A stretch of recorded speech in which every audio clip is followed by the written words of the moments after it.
Ladies and gentlemen, благодаря ви, че отворихте този видеоклип. Днес в този видеоклип ще отговоря, може би, на най-нашумелият въпрос, а то е именно защо този телефон е толкова скъп в сравнение с този телефон. По-точно казано, защо айфоните са толкова скъпи. Какво прави iPhone 3 почти 4 пъти по-скъп от флагмана на Huawei P30 Pro? Какво е това нещо? Дали е камерата, дали е операционната система, дали бързината? За всичко това ще научите в този видеоклип. Желая ви приятно гледане, приятели!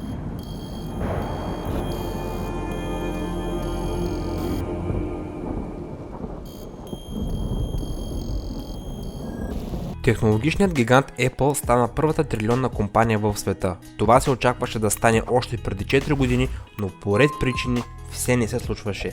Не знам дали си представяте колко пари са това. Единица и още 12 нули. Представете си, имате трилион щатски долари, точно като Apple.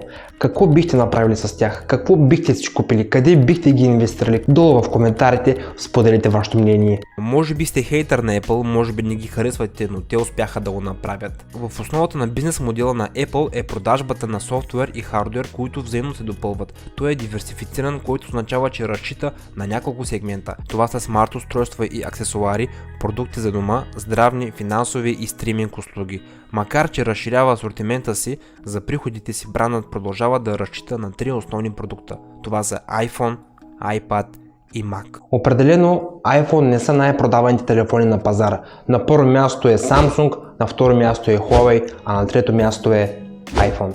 Но има ниши, в които Apple са успели да се изкачат на първи позиции.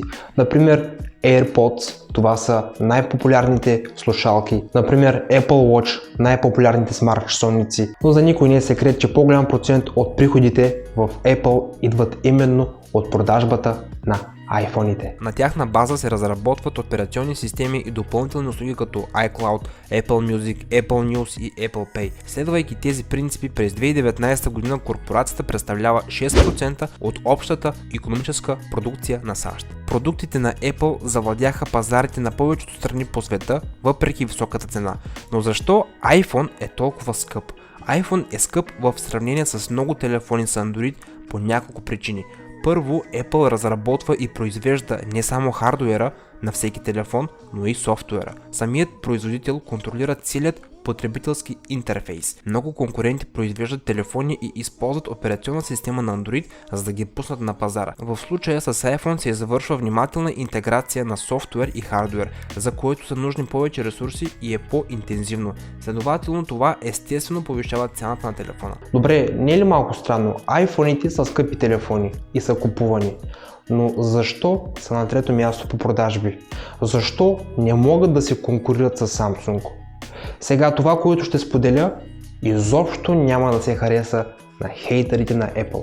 Факт е, че Apple обират всички пари от пазара на смартфони. Но защо тогава са на трето място по продажби?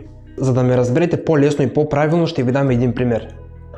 Приходите от продажбата на iPhone X съставляват толкова пари, колкото 400 смартфон компании взети заедно с всичките си модели. Представете си колко пари гребе Apple от пазара на смартфони. Ако говорим за всичко, което влиза в iPhone, десетки метали, които трябва да се добиват от всички краища на земното кълбо, ръчно изработени резервни части и сложни компоненти, като акселерометри, мултитъч сензори, Gorilla Glass и изключително компактни и мощни процесори от A серията, смартфона вече не изглежда толкова скъпо. Той може да изпълнява повече задачи, отколкото много стационарни компютри. Това обяснява защо iPhone е по-скъп от компютър. Apple също така продължава да позиционира iPhone като продукт от висок клас. Разбира се, има страни, в които тя не е лидер, това дава възможност на компанията да генерира много високи печалби от всяко устройство, за разлика от конкурентите. Камерата на този модел Huawei е 40 мегапиксела, а камерата на последният модел iPhone 12 Pro Max е 12 мегапиксела. Но в сравнение между тези две камери, лично за мен iPhone прави по-хубави снимки. Но защо? Защо iPhone с по-малки мегапиксели прави по-хубави снимки от Huawei?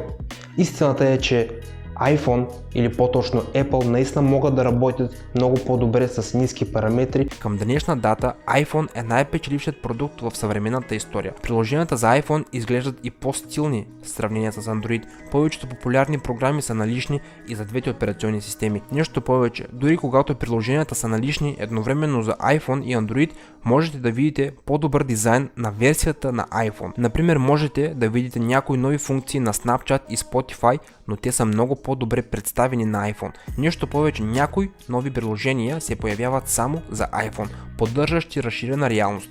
Някои игри са достъпни само на iOS. С прости думи, приложенията са област, в които разликата между мобилните операционни системи постепенно се увеличава, но разликите все още съществуват и остават забележими. Очевидно е, че Apple се грижи по-добре за App Store. Наскоро разработчиците премахнаха голям брой приложения от магазина, които бяха неуспешни или остарели. Собствениците на iPhone се радват на бързи и редовни актуализации на iOS. Актуализациите на Android отнемат месеци, за да се адаптират към всички устройства. След като устройството на Android е на година и половина, на потребителят може да му се наложи да си купи нов смартфон, за да получи най-новият софтуер. Apple доставя актуализации на iPhone за устройства, които са навършили дори 3 години.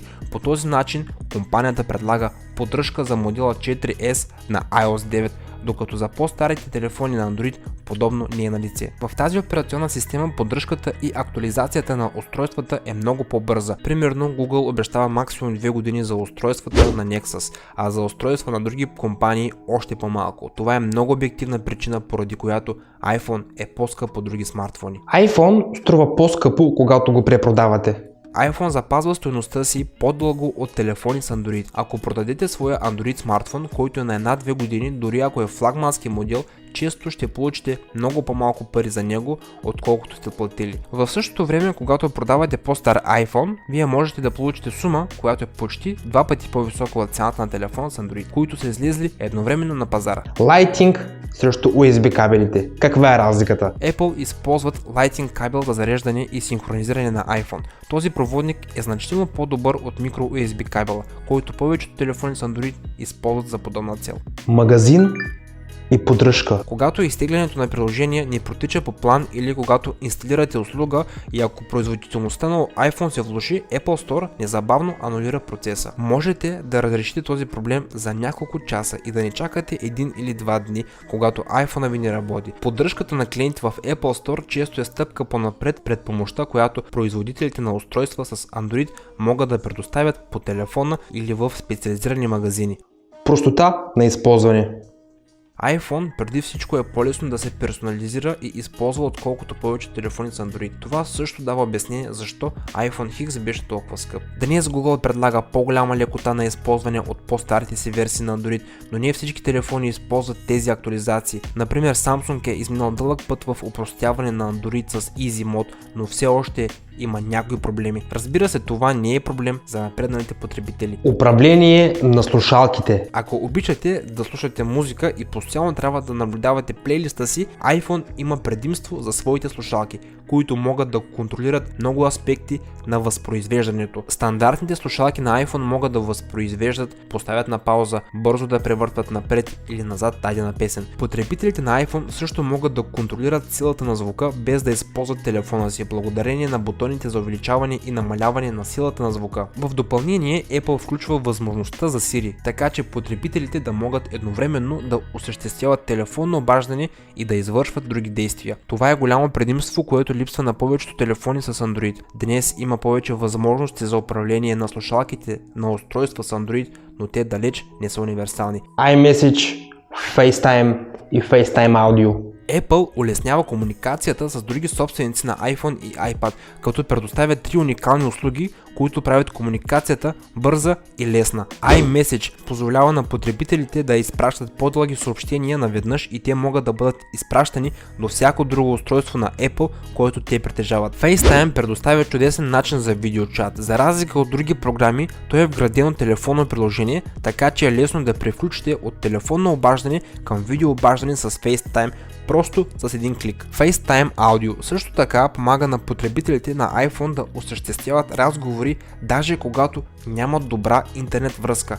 Разговорите от това приложение звучат по-добре, отколкото обикновените и идват на помощ именно когато имате лоша интернет връзка или връзката от вашето Wi-Fi е слаб. Варианти за съхранение и използване на носители. Можете да добавите microSD карта към вашият Android смартфон, но устройството няма да го разпознае по същият начин, както ако имате iPhone с 64 ГБ или с 128 ГБ вградена памет. Някои модели на Android имат функция, която по същество подвежда телефона да вижда microSD като част от неговото вътрешно хранилище. Поради това не можете да преместите всички приложения на SD картата и програмите, за които използвате приспособление, за съжаление те не могат да бъдат копирани в нея.